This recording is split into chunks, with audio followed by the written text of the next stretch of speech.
जय भीम सरोज जी।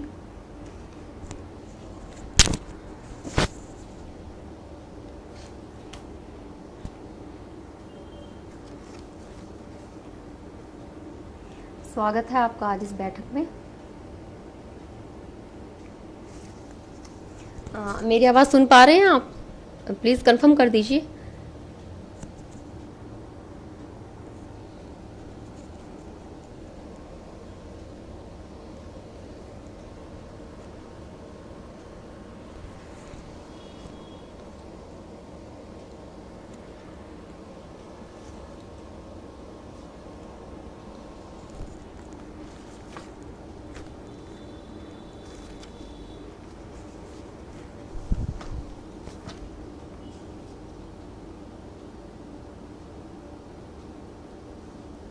जी thank you.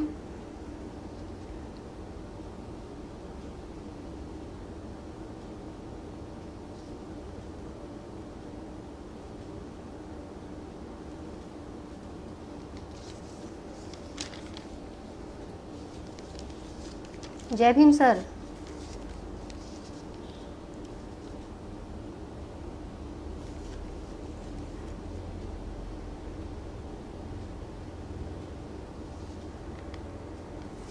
जी शुक्रिया।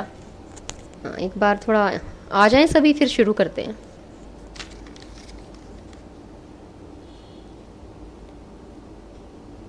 जय भीम मौर्य सर।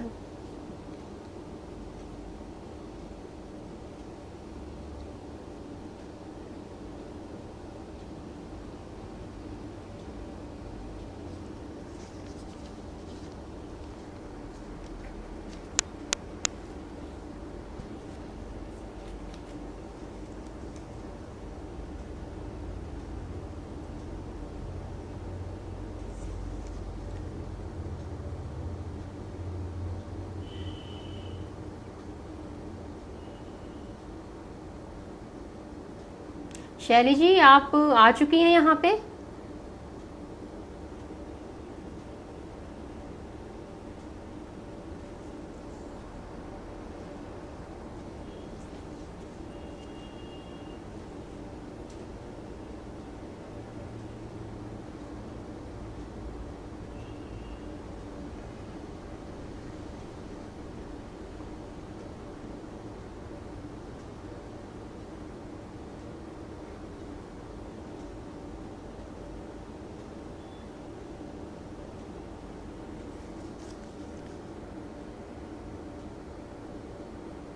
ठीक है सर, श्योर जी।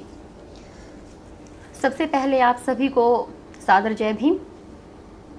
और चूंकि मेरी बात सिर्फ शैली जी से हुई है तो मैं सिर्फ उनको जानती हूँ, लेकिन शैली जी के साथ साथ भीम कारवां के इस मंच के जो भी आयोजक हैं उन सब लोगों को मैं बहुत बहुत धन्यवाद देना चाहूँगी कि उन्होंने अपना ये मंच मुझसे साझा किया है, मुझे इस योग्य समझा है कि मैं अपने विचार है वो आज इस मंच के माध्यम से आप सब लोगों तक संप्रेषित करूं। तो सबसे पहली बात के दामोदर मौर्य सर का भी मैं कहीं ना कहीं धन्यवाद करना चाहूँगी, क्योंकि उन्होंने मुझे इस मंच के बारे में बताया और मुझे कहा कि क्या नाम आप अपना यहाँ पे एक वक्तव्य दें, और जो भी शीर्षक उन्होंने मुझे सुझाया उसके तहत ही मैंने इसको तैयार किया है कहीं ना कहीं। लेकिन चूंकि शीर्षक के मुताबिक बहुत विस्तृत एक फ्रेम बनता, तो कहीं ना कहीं मैंने इसको दलित वैचारिकी के तहत ही मुख्य रूप से सहेजने का यहाँ पे प्रयत्न किया है। कहीं ना कहीं मेरा एक जो फोकस है वो दलित चेतना को लेकर ही कहीं ना कहीं रहेगा। तो आज के मैं इस कार्यक्रम की शुरुआत इन पंक्तियों के साथ करना चाहती हूँ। हेलो शैली जी, जय भीम, थैंक यू।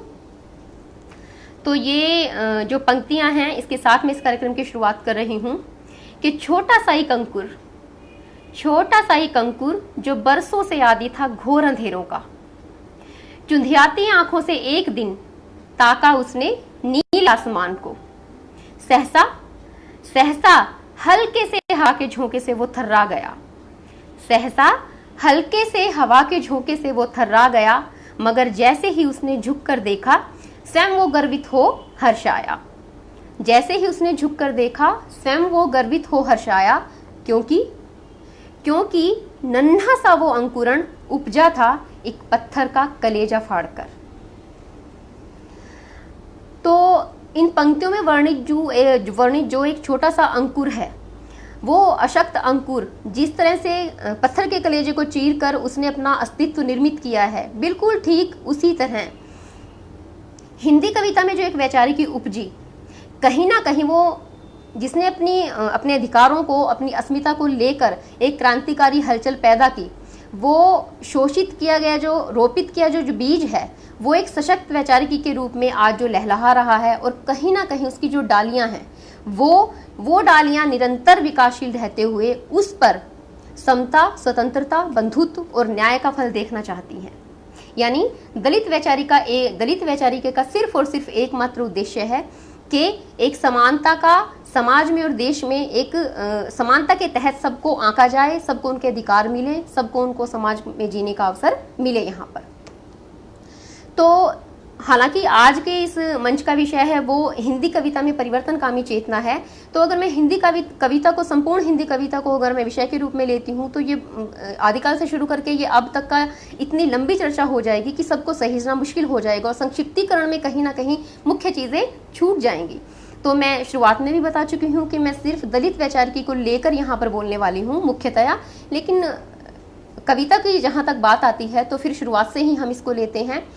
देखिए, साहित्य मुख्य रूप से संवेदना का क्षेत्र है, उसके विषय फिर अलग अलग रूप लेकर हमारे सामने प्रकट होते हैं, लेकिन मुख्यतया किसी भी व्यक्ति को और कवि को अगर हम अलग अलग रूप में देखना चाहें तो दोनों में समान भाव है। फर्क सिर्फ इतना है कि व्यक्ति है वो महसूस करता है उन चीज़ों को, और कवि है जो अनुभव करता है वो यूं की यूं शब्दों के रूप में कहीं कागज पर उकेर देता है। कोई भी व्यक्ति जब उसको पढ़ता है तो उसके साथ एकाकार होता है वहीं की वहीं कि ओह ये तो मेरे हृदय के उद्गार हैं, ओह ये तो मैं पीड़ा भुगत रहा था, वो जो कि तो यहाँ पर शब्दों के रूप में लिपिबद्ध कर दी गई है। या फिर किसी की खुशी के अवसर हैं तो कहीं ना कहीं वो खुशी के जो भी शब्दावली वहाँ पर प्रयोग की जाती है उनको लेकर उत्साहित हो जाता है। तो देखा जाए तो जितनी पीड़ा की अनुभूति गहन होगी, आपकी रचना उतनी ही उत्कृष्टता को कहीं ना कहीं प्राप्त करती है। तो पंत जी ने ठीक कहा है कि वियोगी होगा पहला कवि, आह से निकला होगा गान, नयनों से बहकर चुपचाप कविता होगी, कविता बही होगी अनजान। तो ये बिल्कुल, हाँ जी सर, बिल्कुल सहमत हूं मैं आपकी बात से कि दलित वैचारिका का एकमात्र उद्देश्य समता, समानता और बंधुत्व है। और ये खाली दलित का स्वार्थ नहीं है, ये संपूर्ण देश की उन्नति का राह है। वो अलग बात है, वो लोग इस मुद्दे को समझते नहीं हैं कि ये सिर्फ अपने स्वार्थवश इस तरह की बातें करते हैं। मगर एक परिवार को हम एक परिवार को लेते हैं, उसमें 6 सदस्य हैं, उनमें से 3 उन्नति करते हैं, 3 नहीं उन्नति करते, तो उस परिवार की संपूर्ण उन्नति नहीं है वो। ठीक उसी तरह से देश एक परिवार है। अगर हाशिए का तबका, अगर दलित समाज जो इतना बहुतायत प्रतिशत है, जिसका अगर वो कहीं ना कहीं उन्नत नहीं है, तो मैं नहीं मानती कि वो देश भी उन्नत हो सकता है। चंद लोगों की उन्नति के कारण हम उसको उन्नत कह सकते हैं। तो हिंदी कविता की चेतना की यात्रा में अगर मैं समझने की बात कहूँ तो चेतना के अंदर समझने की दृष्टि को आप ले सकते हैं, कविता की समझ को आप ले सकते हैं, भाव वस्तु का चुनाव आपने क्या किया है वो इसमें आ सकता है, संवेदना आ सकती है, करुणा आ सकती है, काव्य के तत्व का जो स्पष्ट बोध है वो सब कुछ इसके अंदर समाहित किया गया है। तो हिंदी कविता की यात्रा देखा जाए तो जहाँ से उद्भव हुआ वहीं से शुरुआत हुई। राहुल सांकृत्यायन जी कहीं इसको 769 ईस्वी से शुरुआत इसकी मानते हैं। तो इस समय अपभ्रंश भाषा थी वो कहीं ना कहीं पीछे छूट रही थी, और हिंदी का जो अस्तित्व है वो अपभ्रंश को पीछे धकेल कर स्वयं को वहाँ पर अपने आप को स्थापित कर रहा था। तो शुरुआत में सरहप्पा जी को प्रथम कवि उन्होंने माना है, तो वहीं से मैं भी एक तरह से मोटे रूप में कविता की शुरुआत में वहाँ से मान लेती हूँ। अब इसके बाद बात आती है कि अगर हम कविता की बात करते हैं तो कविता सिर्फ एक विशेष वर्ग तक सीमित रही, और उस विशेष वर्ग का विशेष उद्देश्य रहा, मतलब वो संपूर्ण समाज का जो भी उसकी समाज की हालत रही, जो भी उसकी परिस्थितियां रही, उसको पूर्णतः वो व्यक्त करने में सक्षम नहीं रही। तो अगर कविता में अगर परिवर्तनकामी चेतना की अगर बात की जाए तो जो तबका बिल्कुल आराम से अपना जीवन बसर कर रहा था, तो स्वाभाविक है वो तो खुशी के, उन्नति के गीत गाएगा। जिसके पास दुख है, पीड़ा है, उत्पीड़न है, शोषण है, हुंकार तो वो भरेगा किसी न किसी रूप में, चाहे वो मार्मिकता के तहत अपने शब्दों को शब्दबद्ध करे, या फिर वो कहीं ना कहीं अपना आक्रोश कविता के रूप में व्यक्त करे। तो परिवर्तनकामी चेतना का अगर हम बात करें तो समाज में जो भी हाशिए के जो लोग थे, उन लोगों ने शुरुआत की जो लीक की परंपरा थी, सामान्य कविताओं का जो एक विषय रहा है, उस लीक से हटकर कहीं ना कहीं जो वंचित समाज था उसकी जो पीड़ा थी उसको करने का कहीं ना कहीं प्रयास किया है।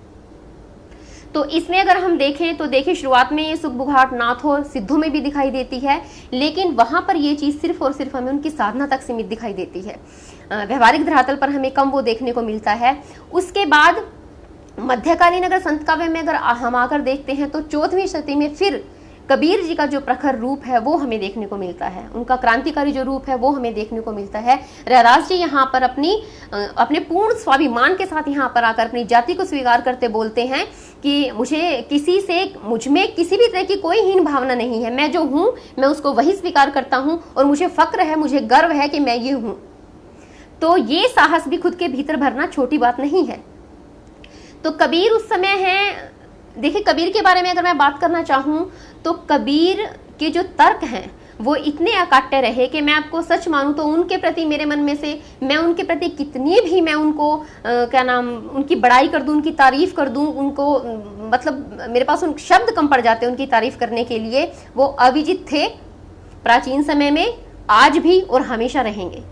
अविजित रहे कबीर क्योंकि उनके जो तर्क थे वो अकाट्य थे, और उसका एक प्रमुख कारण ये रहा कि उन्होंने अपनी जो भी वैचारिकी समाज के समक्ष रखी, लोगों के सामने रखी, उनके मत में कहीं न कहीं युग दृष्टि रही, और वो दृष्टांत देकर वो अपनी बात को पुख्ता करते थे। तो उनके मत को मानने के लिए सब लोग बाध्य होते थे, मजबूरन उनको मानना पड़ता था, क्योंकि उनके पास उनके तर्क की कोई काट नहीं होती थी। वो किस तरह से उस चीज को उस समय प्रूव करें, साबित करें कि वो गलत कह रहे हैं।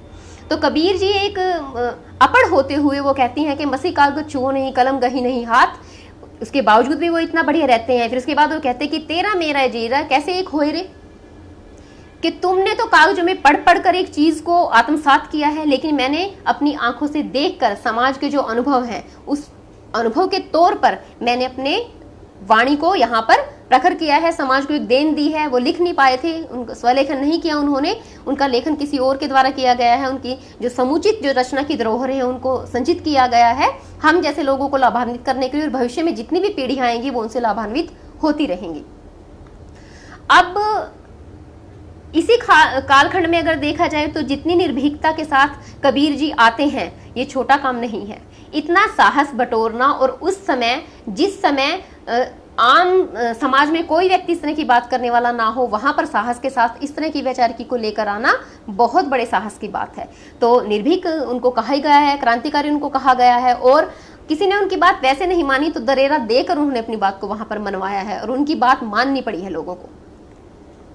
अब है रैदास जी इन्हीं के समकालीन रहे हैं, दोनों का 1398 के करीब ही माना जाता रहा है। तो थोड़ा बहुत 19-20 कुछ है, तो उसके बारे में इस बारे में कोई तार्किक कोई बहस का मुद्दा नहीं है ये।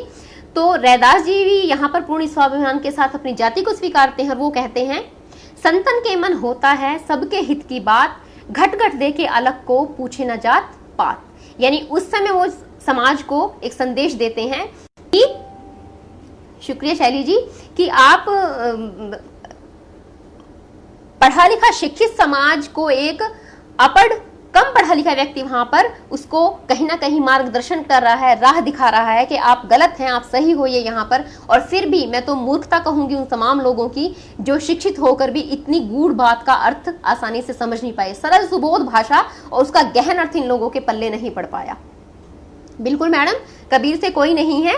और देखा जाए तो देखिए, दलित वैचारिकी का जब भी नाम आता है, कबीर का नाम सर्वोपरि कहीं ना कहीं रहता है। और देखा जाए तो मार्गदर्शन के लिए वो सबसे, अगर कोई भी व्यक्ति बोलता है वो कबीर को छुए बिना दलित वैचारिकी को पढ़ ही नहीं सकता, मैं मान ही नहीं सकती।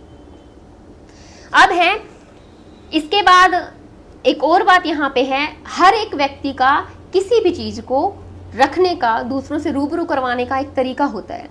कबीर जी आक्रोशित भाव में क्रांतिकारी तरीके से अपनी बात को प्रस्तुत करते थे। रैदास जी सौम्य स्वभाव के थे, वो कहीं ना कहीं नम्रता के तहत अपनी बात को रखते थे। हीरा डोम है, वो भी आक्रोश से भरकर कहीं ना कहीं ये बात रखते थे। अच्युतानंद जी हैं, उन्होंने धर्म ग्रंथों की जमकर आलोचना की है। उनका जवाब नहीं रहा कि बाबा साहेब के साथ मिलकर दलित समुदाय के लिए, वंचित समुदाय के लिए उन्होंने जो काम किया है वो गणनीय है, निसंदेह वो बहुत गणनीय है। अब है 1914 में, हालांकि जब परिवर्तनकामी चेतना की अगर हम बात करते हैं तो दलित वैचारिकी के तहत 1914 के अंदर हीरा डोम जी की जो कविता आती है वो है अछूत की शिकायत, सरस्वती पत्रिका में 1914 सितंबर में छपी।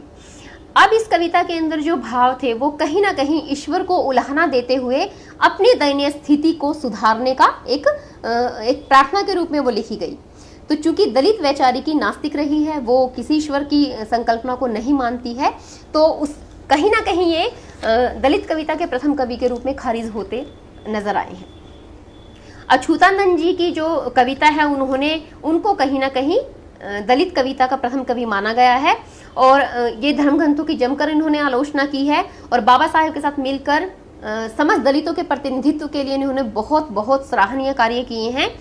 तो इनके, और सबसे मोटी बात, ये कबीर जी के पद सुन सुनकर इन्होंने अपने अंदर कबीर जी की वैचारिकी को आत्मसात किया और उसको अपनी भी सोच का दायरा देकर, बिल्कुल जी, अपनी सोच का दायरा देकर कहीं ना कहीं उसको बढ़ाने की कोशिश की है। तो अच्युतानंद जी के देखिए आप, हालांकि इन्होंने आर्य समाज ग्रहण किया, लेकिन आर्य समाज में भी जाकर इनको तसल्ली नहीं हुई, इनको वहां जाकर भी कहीं भी दलितों का हित नजर नहीं आया। तो वहां पे कहीं ना कहीं अछूतपन का इनको सामना करना पड़ा। तो उस चीज को भी इन्होंने, आर्य समाज को इन्होंने त्यागा और इसके बाद वो लिखते हैं कि वेद में भेद छिपा था।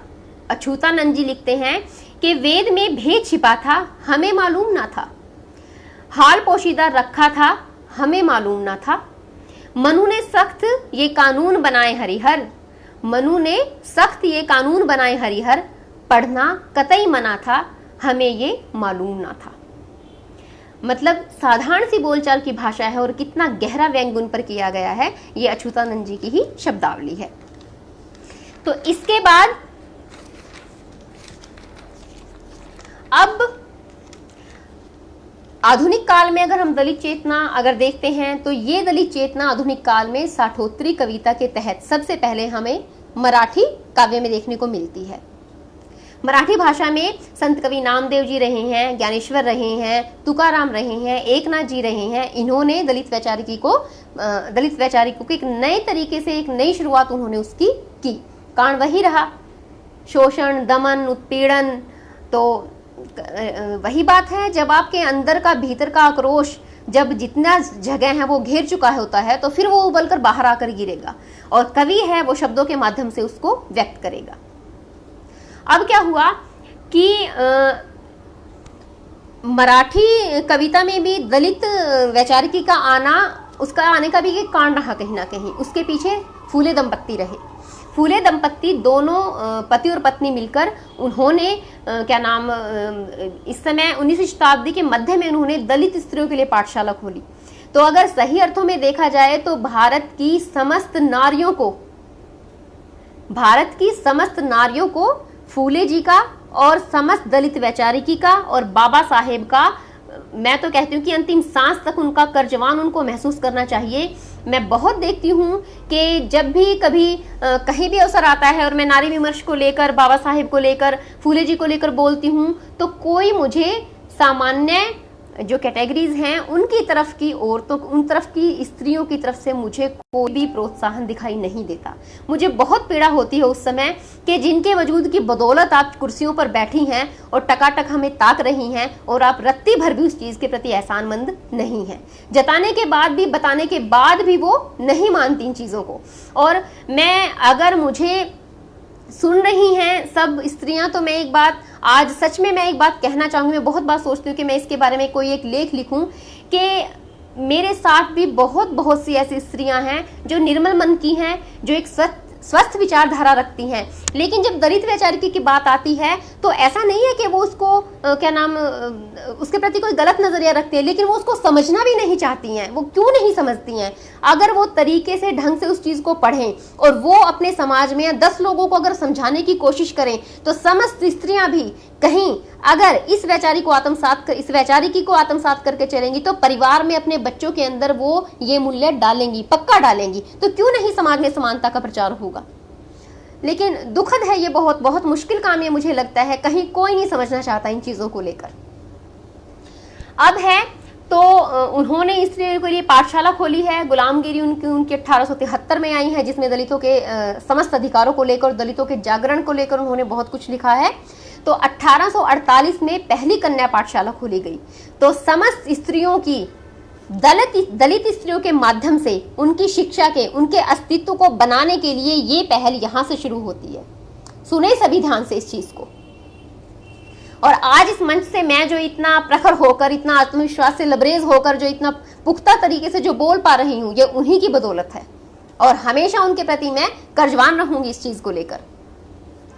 तो 1857 में उन्होंने अछूतों के लिए पाठशाला खोली है। 1864 में उन्होंने विधवा विवाह को मान्यता दी है, संपन्न तक भी करवाए हैं। तो फूले दंपत्ति का ये काम रहा। अब 20वीं शती में उधर से कहीं ना कहीं मराठी साहित्य के अंदर दलित चेतना का आगाज शुरू हो चुका था। इधर से फूले दंपत्ति अपने कार्यों को पूर्ण निष्ठा के साथ यहाँ पर करते चले जा रहे थे। और फिर इसके बाद 20वीं शती में बाबा साहब की अंबेडकरवादी चेतना के आते ही इस वैचारिकी को मानो पंख लग गए हों। इस वैचारिकी को मानो इतना मजबूत सतह, इतना मजबूत पृष्ठभूमि मिल गई हो कि वो अपने स्वतंत्र रूप में देखा जाए तो फलने फूलने लगी। तो उन्होंने सबसे मोटी बात के बाबा साहब को कहीं ना कहीं ये लगता था कि जब तक मेरा समाज शिक्षित नहीं होगा तब तक उनका जो उद्देश्य था, उनके जो स्वप्न थे, वो किसी भी कीमत पर। तो उन्होंने सबसे मोटी बात, उन्होंने पढ़े लिखे लोगों को साहित्य लेखन के लिए एक तरह से उनका मार्गदर्शन किया कि आप साहित्य को लिखिए, क्योंकि उसको पढ़कर कहीं ना कहीं समस्त जो दलित लोग हैं वो कहीं ना कहीं जागृत होंगे। तो पढ़े लिखे लोगों ने वहां से इस दलित साहित्य के लेखन की शुरुआत विशेष तौर पर की। हालांकि मैं वर्णित कर चुकी हूँ कि आदिकाल का जो भी नाथ सिद्ध का या आगे चलकर जो भी एक दलित सुखबुगाहट थी वो कहीं ना कहीं छोटे मोटे तरीके से आती रही है, लेकिन यहाँ पर आकर उसका एक प्रखर और मजबूत स्वर हमें सुनने को मिलता है कि जहां पर वो नोटिस की जाने लगी कहीं ना कहीं।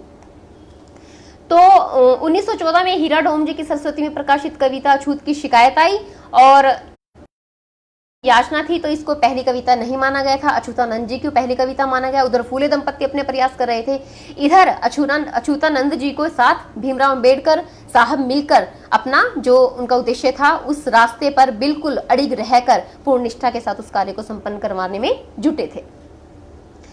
तो उस समय उन्होंने एक नारा दिया था, जो उस नारे के तहत मुझे लगता है हम एक दिन जरूर अपने उद्देश्य के प्रति सफल होंगे, और वो नारा था सीधा सीधा कि शिक्षित बनो, संगठित रहो और संघर्ष करो।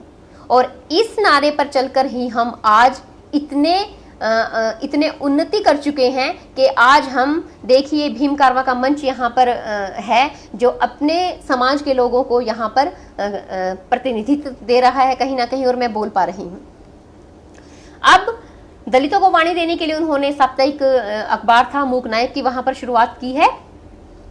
तो अन्याय को दिखाना, विषमता को दिखाना उस अखबार के माध्यम से और दलितों के साहित्य लेखन से कहीं ना कहीं समस्त समाज को ये एहसास करवाना था, ये अनुभव करवाना था कि अब दलित समाज जागृत हो चुका है। वो अपने हालात को, अपनी परिस्थितियों को अब गंभीरता से लेकर सोचने लगा है और उससे सुधरने के, उससे आगे बढ़ने के कहीं ना कहीं पर्याय ढूंढने लगा है। तो ये इसका मुख्य उद्देश्य रहा। अब जब स्वतंत्र भारत की जब बात आती है तो जो भी हिंदू नेता थे, जो भी सरकार थी, सबने मिलकर कहीं ना कहीं मुसलमानों को उनका हक दे दिया, उनके अधिकार दे दिए, ठीक है। और मुख्य धारा का जो समाज था उसके पास तो थे ही थे सारे अधिकार, उनको किन अधिकारों की जरूरत थी उस समय। अब बचा कौन? अब बचा दलित समाज। दलित समाज के लिए उनके पास कुछ भी नहीं था। दलित समाज के लिए उन लोगों ने कोई भी ऐसा प्रावधान नहीं रखा जिसके आधार पर वो खुद को ये महसूस करते कि हम स्वतंत्र होकर भी स्वतंत्र होंगे, कि हमारे सपने भी आने वाले समय में कभी साकार हो सकते हैं। तो देखा जाए तो इस समय लिखी दलित रचनाएं, इस समय जो दलित रचनाएं लिखी गई हैं कहीं ना कहीं वो आजादी के बाद प्रकाशित हुई हैं, तो उस समय का दौर हम उन रचनाओं के अंदर आसानी से ढूंढ सकते हैं, देख सकते हैं, समझ सकते हैं। अब इसके बाद क्योंकि दलित वैचारिक को, दलित संगठनों को कहीं ना इस पृष्ठभूमि को मजबूती के साथ लेकर आना था, तो कहीं ना कहीं इसके लिए एक देखा जाए तो एक कहते हैं एक निर्धारित किया गया कि इस चीज को, इस वैचारिकी को किस तरह से समस्त समाज के अंदर, समस्त समाज के लोगों तक पहुंचाया जाए, ताकि हर व्यक्ति व्यक्तिगत स्तर पर इसको कहीं ना कहीं अपने अनुरूप, अपनी क्षमता के अनुरूप इस वैचारिकी को बढ़ा सके। तो इस समय दलित साहित्यिक कार्यक्रम आयोजित किए गए हैं। कहीं ना कहीं दलित संगठनों ने भारत सरकार पर दबाव डालकर उस समय बाबा साहेब का वाङ्मय इतिहास छपवाया है वहां पर आकर, और फिर इसके बाद जो भी दलित एजेंडा बनाने संबंधी मुद्दे थे उन पे कार्य किया गया है, परस्पर बहसें चलाकर दलित संवाद को कायम किया गया है कहीं ना कहीं। तो इस तरह से दलित साहित्य ने यथास्थिति परिवर्तनकामी चेतना को पैदा किया। अब इसके बाद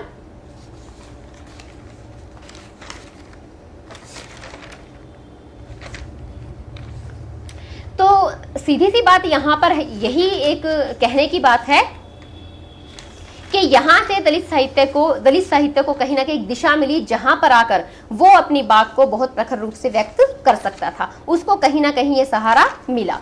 अब दलित कविता को, जब सीधी सी बात है, भेदभावपूर्ण क्रूर प्रणाली के विरुद्ध जब भुक्तभोगी जो सामाजिक राजनीतिक आंदोलनों के साथ जब ये दलित वैचारिक के प्रतिरोध के रूप में जहां पर सबके समकक्ष आ खड़ी हुई, तो स्पष्ट रूप से यही कहा जा सकता है कि दलित साहित्य को रचने का कारण मुख्यतया जाति प्रथा रही। क्योंकि आर्थिक रूप से अगर आप कमजोर है तो आप आर्थिक कमी की वजह से जो भी दिक्कतें हैं, जो भी समस्याएं हैं, उनको झेलते हैं। लेकिन अगर आप गरीब होने के साथ साथ अगर आप दलित हैं तो आपको ये इस पीड़ा का कोई छोर नहीं है, ये पीड़ा की पराकाष्ठा तक भोगनी पड़ सकती है।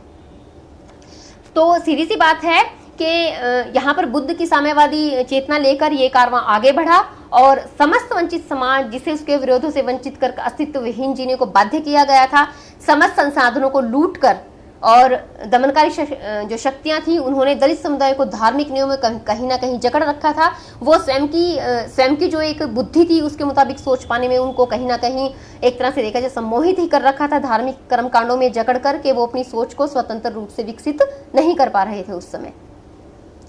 तो दलित समुदाय की जो अस्मिता थी, जो उसके मूल्य थे, जो उसकी संवेदनशीलता रही है इस समय, तो ये व्यवस्था के विरुद्ध उस समय इसने प्रतिकार शुरू किया और उसका आक्रोश उस समय धमनियों में प्रवाहित होकर अपनी सशक्त लेखनी की धार के साथ दलित साहित्य के रूप में हम लोगों के समकक्ष आने लगा। तो यहाँ पर प्रतिरोध की अगर हमें बात करूं तो जयप्रकाश लीलवान जी हैं, वो कहते हैं कि वर्ण धर्म की वैचारिकी के सुडौल उरोजों का जहरीला दूध पीकर, वर्ण धर्म की वैचारिकी के सुडौल उरोजों का जहरीला दूध पीकर विखंडन के खप्पर भरने वाली डायन है हमारे देश की जाति प्रथा। तो पहले के कलावादी सौंदर्य बोध के स्थान पर अब जनवादी जो चेतना थी वो आ चुकी थी, और ये जनवादी चेतना, इसका सौंदर्य बोध बिल्कुल अलग था। और दलित साहित्य ने सही मायनों में देखा जाए तो आलोचना के लिए नए मूल्य निर्धारित किए गए।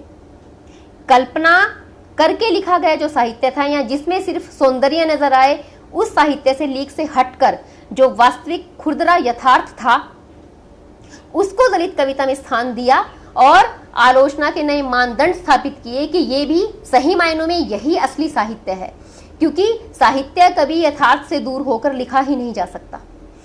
कोरी कल्पना कभी भी साहित्य को दिशा देकर समाज को दिशा नहीं दे सकती है। अब यहीं पर आकर आलोचना के मूल्य को बदलने के लिए जो बाध्य करने वाली बात है, उसी को देखकर आप देखिए कि मलखान सिंह जी लिखते हैं कि मरते समय बाप ने डबडबाई आंखों से कहा था कि बेटे इज्जत इंसाफ और बुनियादी हकूक सब के सब आदमी के आभूषण हैं, हम जैसे गुलामों के नहीं। तो सीधी सी बात है कि आम व्यक्ति को ये पता है कि जो भी समाज में जो भी एक मानव के स्वाभाविक अधिकार हैं, उन पर दलित समुदाय का कोई हक नहीं है। वो सिर्फ शोषण के लिए, उत्पीड़न के लिए, अस्पृश्यता के लिए, इन सब के लिए पैदा हुआ है। उसके पास उन सामान्य अधिकारों को खुद के लिए प्रयोग करने का कोई अधिकार नहीं था।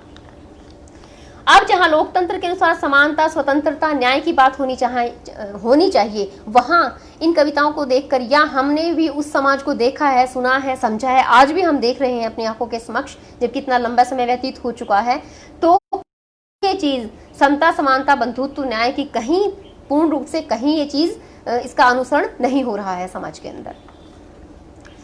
और दलित कविता की अगर रचनाओं की अगर मैं बात करूं, तो समता मूलक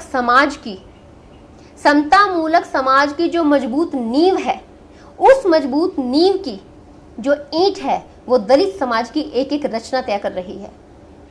दलित समाज की एक एक रचना उस ईंट को मजबूती के साथ रख रही है, जिस पर समता मूलक समाज खड़ा होगा, और वही समता मूलक समाज एक दिन इस राष्ट्र की उन्नति में बहुत बहुत बड़ी भूमिका को निभाएगा। तो समाज और देश में समान रूप से भागीदार निभाने की विचारधारा को प्रभावित कर यहाँ पर असंग घोष जी हैं, वो लिखते हैं, जिजीविषा के अंदर वो लिखते हैं कि जब वह रक्त बीज पल्लवित हो विशाल वृक्ष बनेगा, उस समय तक कहाँ रहूंगा मैं? तो मेरी लेखनी जरूर जिंदा रहेगी। फिर से सुनिए कि जब वह रक्त बीज पल्लवित हो विशाल वृक्ष बनेगा, उस समय तक कहाँ रहूंगा मैं? मेरी लेखनी जरूर जिंदा रहेगी, विद्रोह का डंका लगातार बजाती हुई। कि कवि को पता है, मैं जो लिख कर जाऊंगा, जो बीज मैं आज रोपित करके जा रहा हूं, मेरी जो पीढ़ी आएगी दलित समाज की, वो पीढ़ी उस विद्रोह को जस का तस इससे भी बेहतर स्थिति के साथ अपनी अगली पीढ़ी को हस्तांतरित करेगी, जैसे हमें भूतकाल के जो कवि रहे उन्होंने हस्तांतरित की है। तो इसी तरह से पीढ़ी दर पीढ़ी चलती रहेगी, और एक दिन हम जरूर अपने उद्देश्य के अंदर सफलता के नए आयाम, नए कीर्तिमान रचेंगे। आदरणीय दामोदर मोरे सर हैं, वो भी अन्याय का प्रतिकार करते हुए लिखते हैं कि झपटिका लिखी है उन्होंने, एक अलग किस्म की विधा है जिसको लेकर उन्होंने लिखा है। तो वो लिखते हैं कि शंभूक से मैंने पूछा कि अगर तू आज होता तो क्या करता? उसकी आंखों की लाली बोली कि आग बनाकर अन्याय को जला देता। यानी आज का जो शंभूक है, वो अपने अधिकारों को, अपने शोषण को, और जो सामंती समाज है, जो शोषक समाज है, उसके घाघपन को बहुत बेहतरी से समझ चुका है।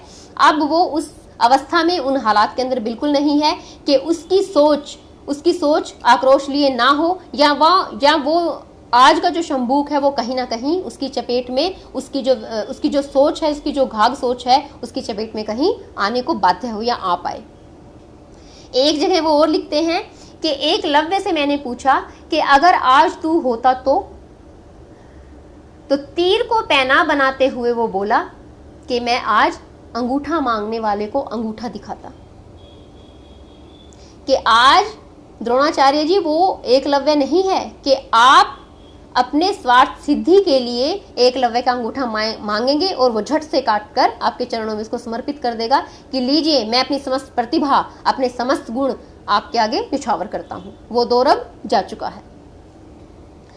प्रोफेसर शिवताज सिंह जी हैं जो मेरे यहीं से संबंधित हैं, वो देखिए कितना बेहतर लिखते हैं, लेकिन मार्मिकता के साथ वो यहाँ पर पेश आते हैं कि हथेलियां नन्ही नन्ही तान कर स्वतंत्र विकास रचने इतिहास, लेकिन ओह उस दिन झुका न्याय का माथ, रो पड़े मेरे साथ साथ धरती और आकाश, जब लेकर कर्तन कला की कैंची, जीवो ब्रह्मोवना के पाखंडियों ने, आत्मवत सर्वभूतेषु के दंभी ने काट डाले मेरे कच्चे हाथ। कितनी मार्मिकता और कितना व्यंग यहाँ पर इस कविता के अंदर समाहित है, जो पढ़कर मतलब एक तरह से देखा जाए तो रोंगटे खड़े होते हैं इसको पढ़कर। हरिकेश गौतम जी हैं जो युवा कथाकार हैं, युवा रचनाकार हैं दलित वैचारिकी को लेकर। वो अपनी घुटन कविता के अंतर्गत लिखते हैं कि झुलस रहा मजदूर, झुलस रहा मजदूर, किसान, दलित और स्त्री, इंसान झपट रहा आदमखोर की तरह, कि इंसान पर इंसान ही आदमखोर की तरह झपट रहा है और दूसरे इंसानों पर सूंघ कर सत्ता की उदासीनता को पैंतरे मार रहा, चारों ओर से धन, बल और लिंग से। कि इंसान ही यहाँ इंसान को उसकी जाति सूंघकर पहचानता है, उसका लिंग सूंघकर पहचानता है कि स्त्री है कि पुरुष है, मुझे इसके साथ किस तरह का व्यवहार करना है यहाँ पर, और धन, आर्थिक स्थिति देखकर उसका आकलन करता है कि मुझे इसके साथ सामाजिक रूप से या किसी भी ढंग से किस तरह का व्यवहार करना है। और अगर इन समस्त चीजों के तहत अगर वो उसको संतुष्ट नहीं कर पा रहा है तो उसका व्यवहार उससे बिल्कुल एक अलग ही ढंग से नजर आता है। इसके साथ साथ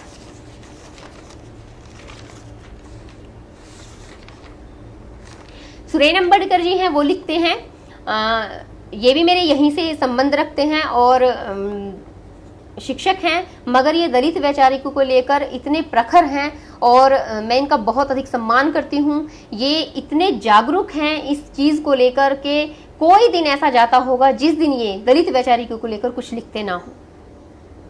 तो वो बोलते हैं, सुनिए आप ध्यान से, कि तेरा जातीय मंच तो सत्संग धर्म प्रचार, तेरा जातीय मंच तो सत्संग धर्म प्रचार, मेरे हक की मांग क्यों जातिगत व्यवहार। कि तेरा जातीय मंच तो सत्संग धर्म प्रचार और मेरे हक की मांग क्यों जातिगत व्यवहार। जातीय व्यवस्था असामाजिक, सजा बन गए नियम जातीय अवैज्ञानिक। तो कितनी बड़ी बात है कि आपके जातीय मंच की अगर बात आती है तो आप उसको सत्संग और धर्म प्रचार की बात कहकर प्रचारित करते हैं, और हम अगर हक भी मांगते हैं तो वो आपको लगता है कि जातिगत व्यवहार है। ये अपनी जाति का आकलन करके अपनी जाति को दर्शाकर अपने अधिकारों की मांग करते हैं। जो एक तरह से जो संतुष्ट है, जो परिपूर्ण है, जिसके पास सब कुछ है, उसको किस चीज की मांग करनी है। जिसके पास अभाव है वो मांग करेगा जिन चीजों का उसके पास अभाव है। स्वाभाविक चीज है। सुनील पागल जी हैं, वो लिखते हैं कि विज्ञान कहता है कि शरीर में लोहा है इतना, विज्ञान कहता है कि शरीर में लोहा है इतना कि बनाई जा सकती है एक कील। शरीर में लोहा है इतना कि बनाई जा सकती है एक कील।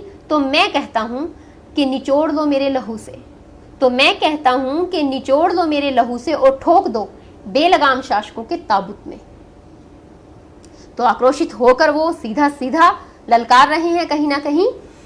तो अब कमल भारती जी हैं। अच्छा, एक दलित वैचारिकी में मैं एक चीज और भी रखना चाहूंगी कि नारी विमर्श को भी पर्याप्त स्थान दिया गया है। चूंकि मैंने शुरुआत में भी आपको बताया है, देखा जाए तो नारी विमर्श की, नारी शिक्षा को लेकर, नारी के अधिकारों को लेकर फूले दंपत्ति ने प्रयत्न किए।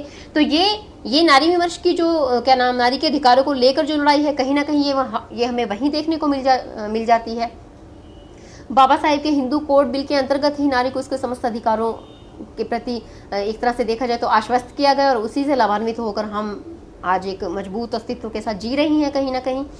तो नारी विमर्श को अगर लेकर देखा जाए तो अधिकार वहां पर सुरक्षित होने के बाद भी सदियों से जो नारी है कहीं ना कहीं वो दोगलेपन का शिकार हुई है। पुरुष सत्ता, यहाँ थोड़ा इस चीज को अदरवाइज मत लीजिएगा, पुरुष सत्ता के रहते नारी आज भी पूर्ण रूप से पुरुष के बराबर समानता का अधिकार नहीं रखती है, बिल्कुल भी नहीं रखती है। वो एक अलग बात है, पहले से परिस्थितियां थोड़ी बदली हैं, मगर अगर ये कहें कि संपूर्ण रूप से बदलाव अगर आ गए हैं तो ये सही नहीं है। तो इस चीज में उत्पीड़न झेला है उसने और आज भी कहीं ना कहीं झेला है। मासूम बच्चों से लेकर महिलाओं तक आज जिस तरह के आपके समक्ष जिस तरह की घटनाएं घटित हो रही हैं, बहुत चिंतनीय विषय है ये। और सबसे मोटी बात कि कोई उपाय नजर नहीं आता, बेबस महसूस करते हैं। यहाँ आकर हर दिन जब घटनाएं सुनने को मिलती है तो बहुत बेबस महसूस करते हैं और इतनी असुरक्षा घेरती है अपने बच्चों को लेकर, स्वयं को लेकर, कि जो पीड़ा वर्णित नहीं की जा सकती है। तो कर्मशील भारती जी भी लिखते हैं कि मंदिरों में पूजी जाने वाली देवी, मंदिरों में पूजी जाने वाली देवी खेतों की मेड़ों अंबारों में, खेतों की मेड़ों अंबारों में असहाय अबला हर दिन इन्हीं का शिकार होती है। फिर भी तथाकथित लोग शेखियां भगाड़ते हैं, फिर भी तथाकथित लोग शेखियां भगाड़ते हैं मानवीय सभ्यता की। जिस तरह से बच्चियों के साथ, नारियों के साथ आज जिस तरह की घटनाएं निरंतर घट रही हैं, उसमें कहीं मानवता रत्ती भर भी नजर नहीं आती है। इस तरह का व्यवहार तो देखा जाए तो जानवर भी नहीं करते जो आज नारी के साथ हो रहा है। और ये मुझे यहाँ पर बताने की आवश्यकता नहीं है, जो कुछ मैं कहना चाह रही हूँ आप लोग समझ रहे हैं यहाँ पर।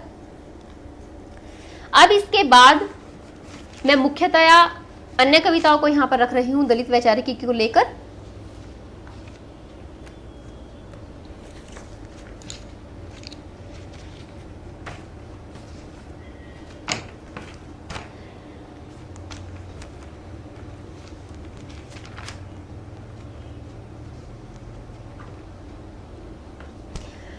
कमल भारती जी ही शंभू और एकलव्य चूंकि दलित वैचारिकी के हमेशा विषय रहे हैं और पसंदीदा मैं नहीं शब्द यूज देखा जाए तो ये एक त्रासदीमय, तो अनेकों दलित कविताएं लिखी गई हैं, लगभग सभी जी यहाँ पर लिखते हैं, तुम्हारी हत्या दलित हत्या थी, तुम्हारी हत्या दलित चेतना की हत्या थी, स्वतंत्रता, समानता और न्याय बोध की हत्या थी, किंतु आज भी सच हो शंभू, तुम आज भी सच हो, आज भी दे रहे हो शहादत सामाजिक परिवर्तन के यज्ञ में। एकलव्य द्रोणाचार्य प्रकरण है, उस पीछे हूं तो सुशीला टाकभोरी जी यहाँ की आप रचना सुनिए, यह तुम भी जानो के अंतर्गत वो किस तरह से अपना बेबसी अस्मिता को लेकर और कविता लिखती हैं। यह तुम भी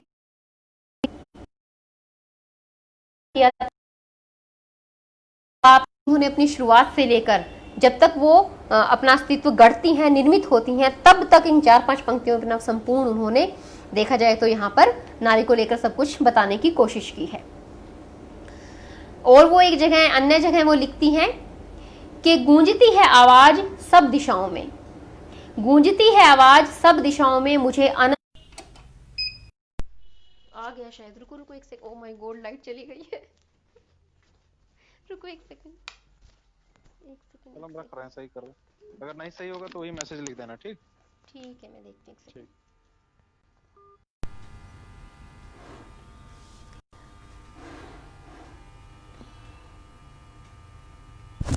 आप सुन पा रहे हैं मुझे?